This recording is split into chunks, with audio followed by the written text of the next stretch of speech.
বেশ কিছুদিন আগে একটা সিনেমা নিয়ে আওয়াজ উঠে, সিনেমার নাম ঢাকা সাগা। এবং এই সিনেমাটার যখন অ্যানাউন্সমেন্ট হয় ডিরেক্টরের পক্ষ থেকে অ্যাজ এ রিভিউয়ার হিসেবে দায়িত্ব যে নতুন কোনো কাজ আসলে, নতুন কোনো ডিরেক্টর বাংলায় প্রথম কোনো কাজ করতে গেলে, প্রথম কোনো সিনেমার অ্যানাউন্সমেন্ট করলে আমাদের উচিত সেটা অ্যাপ্রিসিয়েট করা। এবং সেই ভিডিওতে আমি অ্যাপ্রিসিয়েটও করেছিলাম। ঢাকা সাগা এই ফিল্মটার যে জনরা বা ফিল্মটা হবে হচ্ছে গ্যাংস্টার বেসড, বাংলাদেশের কয়েকটা টাইমলাইন থেকে গ্যাংস্টারদেরকে দেখানো হবে এই সময় পর্যন্ত।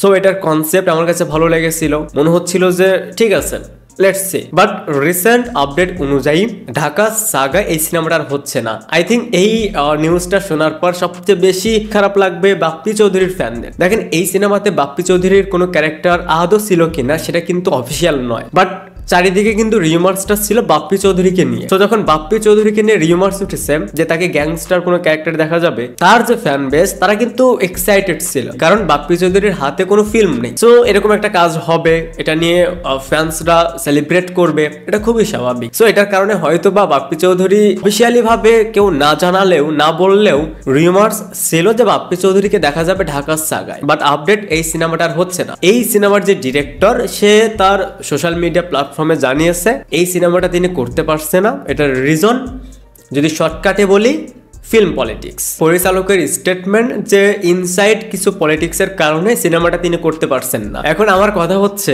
দেখেন প্রথম যখন সিনেমাটার নাম শুনি তখন তো ওনার সম্পর্কে আমার কোনো আইডিয়াই ছিল না, এখনো খুব একটা আইডিয়া নেই।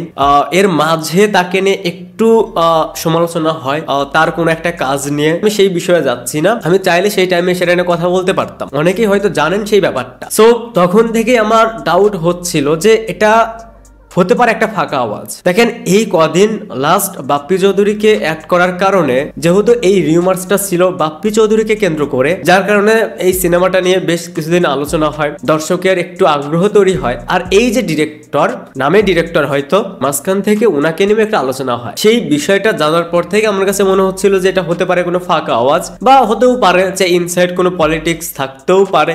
এখন কি সেই ইনসাইড পলিটিক্স যার কারণে সিনেমাটা হচ্ছে না, এটার অনেক রিজন থাকতে পারে। আমার কাছে যেটা মনে হয়, এই সময়ে যদি একটা সিনেমার জন্য প্রডিউসার ঠিকঠাক থাকে বা সেই সিনেমাটা ইনসাইড কিছু পলিটিক্সের কারণে আর করা যাবে না, এটা জাস্ট লজিকলেস। হ্যাঁ, আমাদের ইন্ডাস্ট্রিতে ফিল্ম পলিটিক্স হয়, এতদিন ধরে কাজ করছি, টুকটাক বিষয়ে জানি যে কিরকম পলিটিক্স হয়। বাট আপনি আমাকে এক্সাম্পল দেখান যে সিনেমার প্রডিউসার ঠিকঠাক, ভালো একটা প্রোডাকশন হাউস, সবই ঠিক আছে, বাট ইনসাইড পলিটিক্সের কারণে সিনেমাটা আর হয়নি। এরকম এক্সাম্পল আমাদের ইন্ডাস্ট্রিতে খুব একটা নেই। যদি প্রডিউসার সিনেমা থেকে সরে দাঁড়ায় সেটা অন্য ব্যাপার, তার কাছে হয়তো মনে হতে পারে যে তোটাকে ইনভেস্ট করব, সেই বাজেটটাও রিকভার হবে না, এটা তার কাছে মনে হলে সে অবশ্যই সেই সিনেমা থেকে সরে যেতে পারে। দেখেন এর বাহিরেও কোনো কিছু হতে পারে, আসলে কোনো পলিটিক্স হতে পারে। বাট অনেক সময় দেখা যায় কিছু প্রডিউসার, কিছু ডিরেক্টর এই ফায়দাটা নেয়। আমাদের ইন্ডাস্ট্রির অবস্থা যেহেতু ভালো নয়, আর অনেক সময় অনেক ধরনের কিছু বিষয় দেখা যায় যেগুলো নেওয়ার মতন নয়, কিছু পলিটিক্স,